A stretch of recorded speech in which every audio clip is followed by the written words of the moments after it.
Petite parenthèse avant de démarrer la vidéo, j'avais fait une jolie vidéo avec plein d'extraits de Charmed, mais YouTube m'a bloqué la vidéo plusieurs fois, je vous passe des détails, pour droit d'auteur, bref. Donc c'est en mode podcast, hein. Et du coup, j'ai démarré un podcast, puisque ça m'a donné l'idée. Merci YouTube de m'avoir mis des bâtons dans les roues. Au final, ça m'a rendu service. Je vous laisse avec la vidéo. Bonjour tout le monde, j'espère que vous allez bien. Aujourd'hui, on va analyser le premier épisode de Charmed.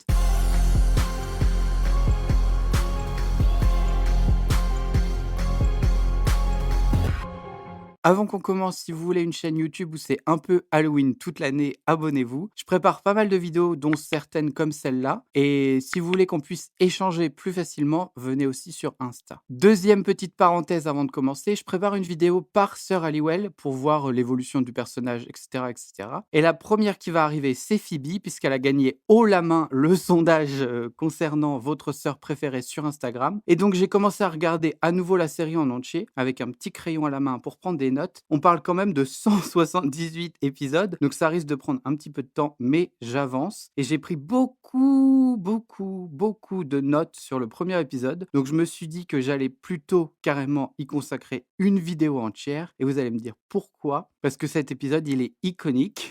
Pourquoi il est iconique? C'est justement ce que je vais vous montrer. Alors vous savez, souvent les premiers épisodes sont pas ouf, on connaît pas encore les personnages, on comprend pas toujours tout, ça va vite, c'est parfois maladroit, mais alors attention, non, c'est pas ici, c'est pas avec Charm que ça se passe. Cet épisode-là, c'est un super épisode pour commencer. Il fait tout ce qu'un premier épisode doit faire. Il nous présente les personnages, les relations entre les personnages, il nous donne envie d'en savoir plus, on se pose plein de questions et on veut des réponses, il nous montre les décors forcément, ce dont on va nous parler dans la série, il nous donne une idée sur le ton de la série et je vais vous montrer comment il s'y prend. L'épisode nous montre les choses. Plutôt que de nous les dire, il nous les montre. Et ça change beaucoup de choses sur la façon dont on va voir les personnages et ça rend les choses plus intéressantes et beaucoup plus naturelles. Je vais commencer par Piper parce que c'est la première qu'on voit à l'écran et puis je fais ce que je veux, c'est ma préférée, donc je commence avec Piper. Alors on va commencer par quelque chose de très simple, mais c'est important pour moi. Quand Piper rentre dans la maison, elle est déjà stressée. Dès les premières secondes où on voit Piper, elle est stressée. Donc on comprend vite qu'elle est anxieuse par rapport à son entretien d'embauche le lendemain. On sait qu'elle a son entretien d'embauche où elle va devoir cuisiner.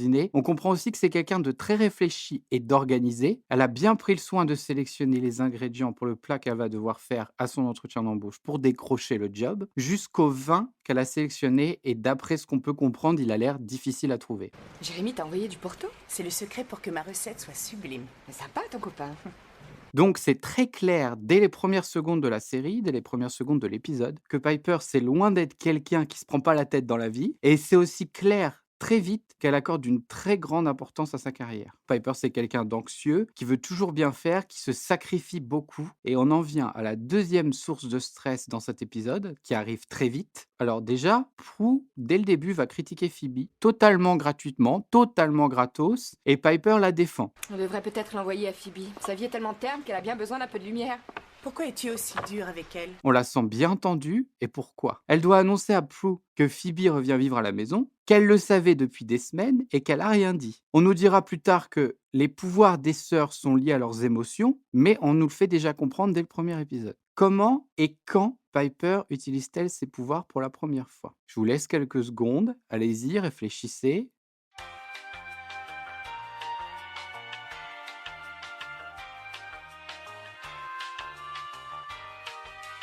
Je vous le donne en mille, c'est sous pression et stressée qu'elle utilise ses pouvoirs pour la première fois. La première fois qu'elle utilise ses pouvoirs, elle n'a pas eu le temps de mettre le dernier ingrédient dans son plat pour qu'il soit impressionnant. Et donc elle fige le chef Moore, ce gros connard, qui lui fait passer l'entretien. Sans trop comprendre pourquoi ça arrive et ce qui se passe vraiment, elle en profite pour finir son plat. Et pourquoi cette scène est super importante et pourquoi c'est du génie. On nous fait encore comprendre, sans nous le dire, que Piper est quelqu'un qui a un fort besoin de sentir qu'elle contrôle les choses, qu'elle a besoin de savoir que les choses vont se passer comme elles doivent se passer. Ça montre à la fois son anxiété face à la vie, son amour des choses simples et prévues. Pensez-y, en une scène, on nous présente vraiment l'essence du personnage de Piper. C'est aussi pour ça qu'elle a le pouvoir d'arrêter le temps et c'est aussi pour ça que c'est une super idée comme pouvoir pour Piper. La deuxième sœur qu'on voit à l'écran, c'est Prue. Elle essaye de réparer le lustre. Alors le lustre, dans la série, ça pourrait être un personnage, hein. Elle essaye de réparer le lustre. Comme je l'ai dit tout à l'heure, dès les premières minutes de la série, Prue se met à critiquer Phoebe gratos, vraiment gratos. On sent directement une rancœur. On en parlera un peu plus tard de cette rancœur, mais surtout, on voit que Prue, c'est quelqu'un de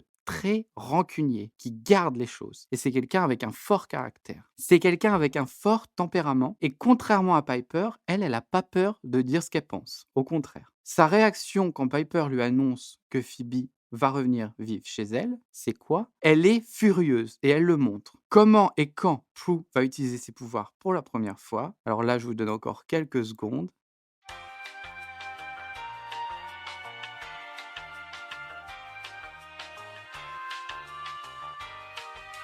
C'est face à Roger, qui est également un gros connard. Et c'est face à Roger que Prue va utiliser ses pouvoirs pour la première fois, comme Piper sans s'en rendre compte, mais en plus, elle va même pas voir ce qui se passe vraiment. Roger s'est approprié son travail. Il s'en vante, il la menace. C'est vraiment un mec super, ce Roger. Je n'ai pas fini avec lui, hein. Bref, Prue, elle est très en colère et on comprend vraiment pourquoi, hein. Pardon, mais bon, si vous voulez insulter Roger dans les commentaires, allez-y, hein, il n'y a aucun problème. Prue va utiliser son pouvoir sous le coup de la colère sans le savoir. Le stylo de Roger va commencer à fuir dans sa poche et il va lui exploser au visage. Un peu après, Prue serre les mains et la cravate de Roger commence à l'étrangler. Très bonne décision, très bien. Ce que ça nous dit de Prue, c'est que ce qui déclenche son pouvoir, et on peut très vite le comprendre, c'est la colère. C'est quelque chose qui est très présent pour le personnage de Prue. Oui, elle est puissante, c'est la plus puissante des trois, on nous le dit, on nous le fait comprendre et on nous le dit, mais bien souvent sa faiblesse, c'est sa colère et ça peut l'aveugler. Alors encore une fois, très bien comprendre sa colère pour ce gros con de Roger, mais la colère, ça définit bien Prue, en tout cas au début de la série. Prue démissionne, on comprend quand même que Prue est quelqu'un qui tient à sa carrière, qui fait très bien son travail, elle travaille beaucoup. Si Roger peut se vanter de ses prouesses, c'est qu'il y a des prouesses. Mais c'est aussi quelqu'un qui ne se laisse pas marcher dessus, qui a des principes et qui n'a pas peur de se lever et de se casser.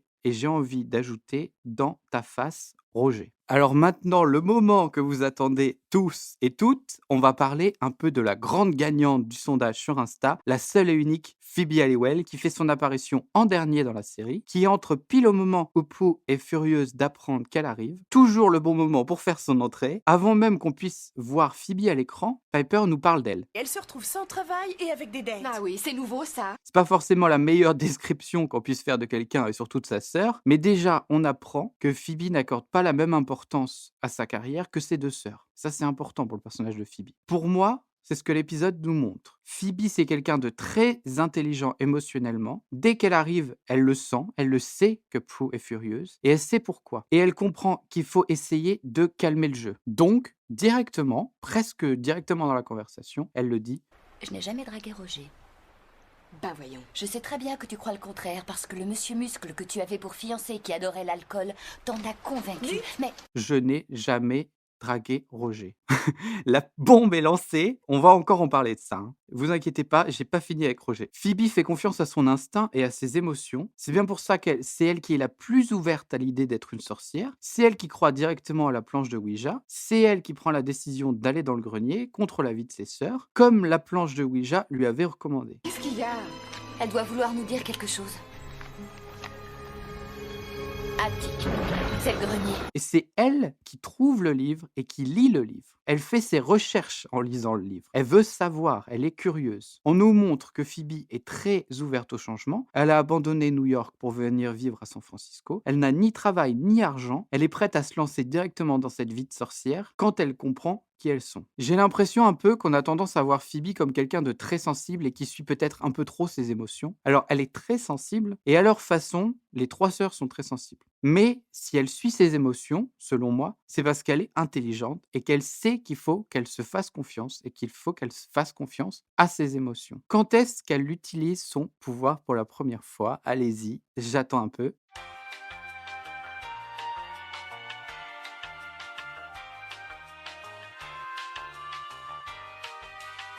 Elle est en vélo, elle voit un accident qui va arriver dans les prochaines secondes, elle se met en danger pour sauver des ados. Elle finit à l'hôpital. Et là, en fait, ce qui est important pour moi, c'est qu'en quelques secondes entre la prémonition et les faits, Phoebe, elle comprend que sa prémonition va se passer, elle comprend ce que sa prémonition lui dit de faire. Elle le fait, elle n'a pas peur de se mettre en danger. Prue, elle dit à un moment que Phoebe n'a pas de clairvoyance. Pour moi, c'est complètement faux. Oui, Phoebe peut sembler insouciante au début de la série, mais en déroulant les épisodes, on découvre que c'est beaucoup plus compliqué que ça. Phoebe est très perspicace, elle a de la clairvoyance, elle sait lire entre les lignes. C'est bien pour ça que les prémonitions lui vont bien. Elle a tout de suite compris les bases du livre, elle sait quelles sont les 3 sœurs qui seront les plus puissantes, elle a compris qu'il y allait avoir des sorciers et des démons qui allaient vouloir voler leur pouvoir, et surtout, elle a compris comment les pouvoirs de Prue se déclenchaient.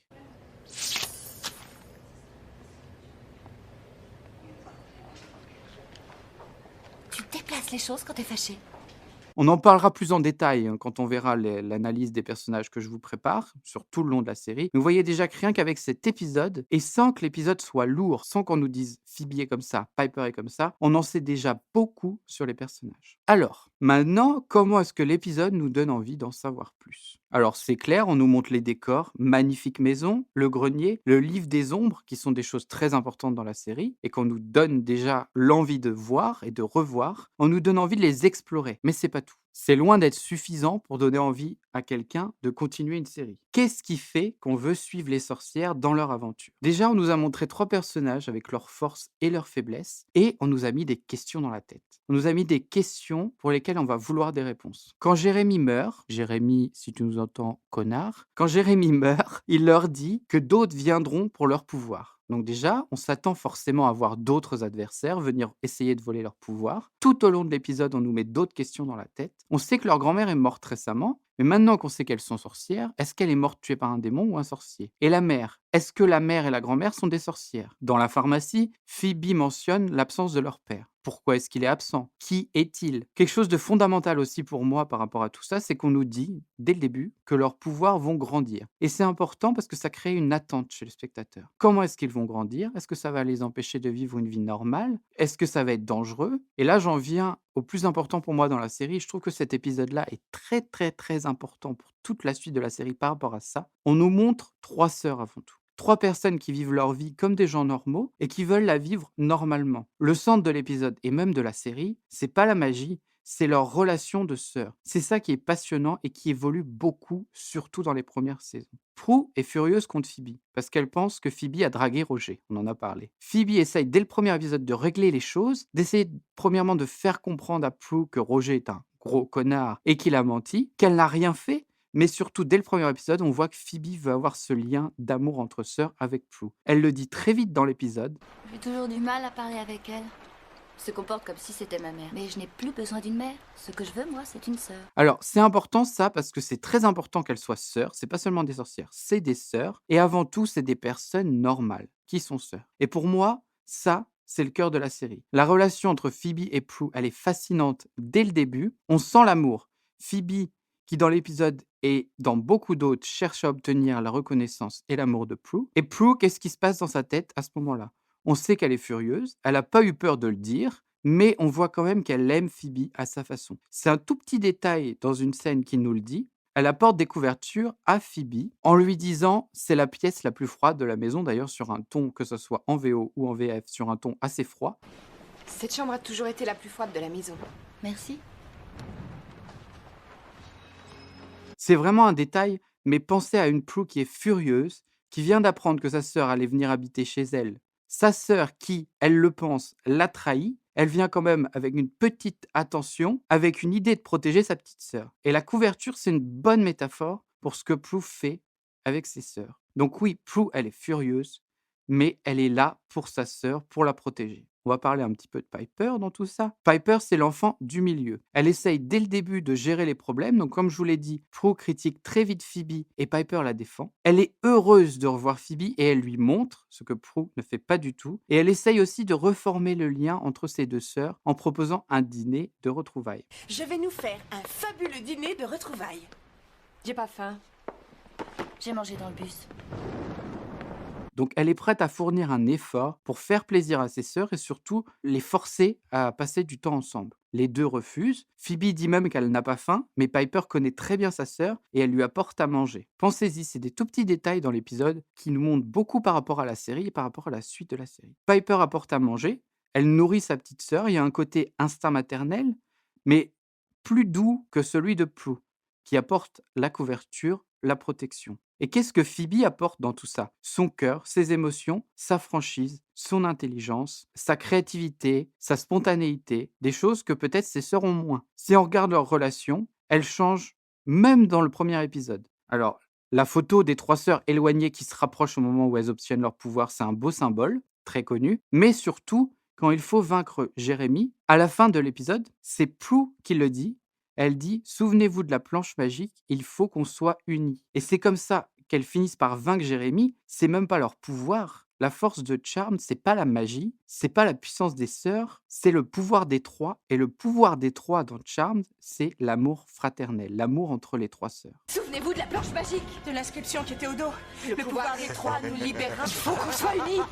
Le pouvoir des 3 nous libérera. On nous présente aussi le ton de la série, c'est clair, l'humour, le côté un peu enquête policière qui sera en grande partie présent durant toute la saison 1 et même après, avec Andy et Daryl. Les querelles entre sœurs, les pouvoirs, la magie, les sorts un peu ratés, parce que le sort contre Jérémie, le premier sort contre Jérémie, il est raté. Les galères personnelles, le travail. Dans cet épisode, on nous montre tout ce qu'on va pouvoir nous offrir durant la série. Et Prue referme la porte avec son pouvoir de façon iconique. Ça, c'est aussi un symbole de la série quand elle ferme la porte. Avant de finir cette vidéo, je voudrais vous parler de quelque chose qui résume beaucoup chaque sœur et un peu la série. À la fin de l'épisode, Prue dit qu'être une sorcière pourra leur poser des problèmes. Piper lui répond qu'est-ce qu'on doit faire et Phoebe lui dit qu'est-ce qu'on ne doit pas faire. Pendant presque tous les combats, avec Prue, pas de spoiler, mais elle est au milieu. Elle protège ses sœurs. D'ailleurs, dans l'épisode 1, elle leur dit même de reculer, elle se met devant elles. Elle leur dit d'aller dans le grenier pendant qu'elle essaye de retenir Jérémie. Donc c'est clair dès le premier épisode que Prue, c'est la chef. C'est le leader des sœurs. C'est normal que ce soit elle qui amène le problème sur la table. On va peut-être avoir des problèmes en étant des sorcières. Piper, c'est quelqu'un qui aime l'ordre et les règles. Donc c'est normal qu'elle demande